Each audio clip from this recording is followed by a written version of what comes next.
Iya, kalau bicara utang piutang, agama kita sudah mengaturnya. Wah subhanallah, orang itu kalau punya uang, tidak ingin mengutangkan kepada orang lain. Karena memang utang ini berbuat baik sama orang. Tidak mencari keuntungan. Maka di sini kita lihat kenapa di masa sekarang banyak pengumuman di mana-mana dana cash cair. Oh PPKB selesai tanpa jaminan macam-macam. Kenapa? Karena mereka mengutangkan bukan mau berbuat baik. Ingat, mereka menghutangkan bukan mau berbuat baik. Tapi mau mencari keuntungan. Adakah orang yang mau berbuat baik terus kasih pengumuman di jalan, yang mau berhutang datang ke rumah Anda? Nggak ada. Tapi orang yang mau cari keuntungan, dia pasang. Handphone Anda sering dapat kiriman. Butuh dana, butuh ini, Masya Allah, baik banget. Nggak baik, orang jahat itu. Kenapa? Karena dia mencari keuntungan dalam perbuatan yang seharusnya dia cari pahala, bukan cari keuntungan duniawi. Baik. Sekarang kita ini yang sudah bantu orang. Ini orang Ustadz, nggak bayar-bayar. Yang pertama, niat kita dari awal ingat udah baik, mau bantu dia. Kalau orang itu telat bayarnya, insya Allah telatnya dia itu jadi pahala sedekah buat kita.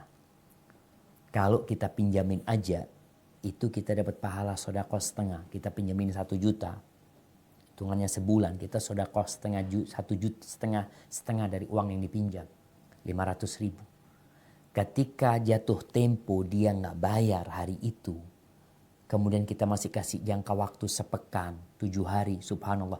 Tiap hari itu dihitung sedekah full uang yang kita kasihkan kepada dia, yang dipinjam. Padahal dia akan balikin. Tapi terhitung kita dapat pahala sedekah 1 juta tiap hari. Kira-kira antum mau sedekah 1 juta tiap hari? Oh berat kita. Ini dengan meminjamin kita dapat pahala sedekah. Sehingga ada ungkapan sebagian para sahabat itu, aku lebih baik minjemin orang daripada ngasih orang. Kenapa? Biasanya orang pinjam itu butuh dia. Butuh banget dia. Selain pahalanya lagi, aku dapat pahala sedekah, aku minjemin dia. Ketika dia nggak bisa bayar, aku kasih. Aku tunda lagi pembayarannya, dapat pahala sedekah lagi. Ini yang Allah katakan, wa in kana dzu usratin fanadhiratun ila maisarah.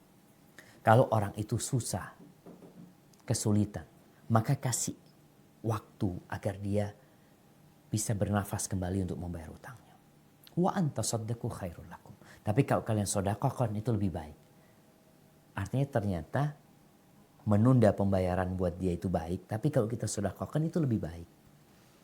Kondisinya sekarang Ustaz, ini orang mampu nggak mau bayar, beda lagi nih. Jadi matlul ghani dzulmun. Kalau ada orang sudah waktunya pelunasan hutang, kemudian dia masih menunda, berarti orang itu melakukan kezaliman. Orang itu menzalimin kita. Anak kasih pinjaman uang 1 juta, jatuh tempo tanggal 7 Syawal. Seharusnya dia bayar, atau 8 Syawal tuh. Hari ini dia seharusnya bayar. Dia mampu, dia punya uang, dia bisa beli ini, beli itu, tapi dia nggak bayar, dia melakukan kezaliman. Nah, sekarang bagaimana kita?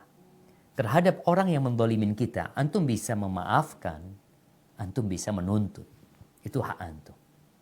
Ketika antum enggak, anak akan tuntut fulan karena dia zalim. Mungkin dia tidak melakukan itu hanya kepada anak, mungkin kepada orang lain. Wa matlul ghani dzulmun yuhillu irdahu wa uqubatahu. Orang yang ghani, yang kaya, yang mampu untuk membayar kemudian dia tidak membayar, maka kehormatan dia dan harta dia itu halal. Artinya kita datang melaporkan kepada pihak yang berwajib, fulan ini punya utang nggak mau bayar. Atau kita sampaikan, hati-hati sama fulan ya. Fulan ini sudah berhutang ke sana ke sini, tapi dia nggak mau bayar. Jangan sampai antum jadi korbannya. Oh antum ghibah, sekarang bukan ghibah. Ghibah yang diperbolehkan. Karena berbahaya orang tersebut bisa menipu orang banyak. Penampilannya baik, umpamanya. Jadi ada kondisi-kondisi kehormatan dia yang sudah tidak lagi terjaga karena kezaliman yang dia lakukan. Mungkin seperti itu, kembali kepada antum. Antum kalau melihat dia orang zalim dan antum mau memaafkan, silahkan. Tapi kalau antum melihat dia itu Ustaz, kalau dibiarin yang lain jadi korban, ya silahkan diumumkan di grup, afwan, hati-hati sama fulan. Kalau memang seperti itu. Tapi kalau dia orang sulit memang nggak bisa bayar, ya lebih baik antum memaafkan. Karena antum akan dapat ganti yang lebih baik dari Allah SWT. Hadza wallahu a'lam bishawab.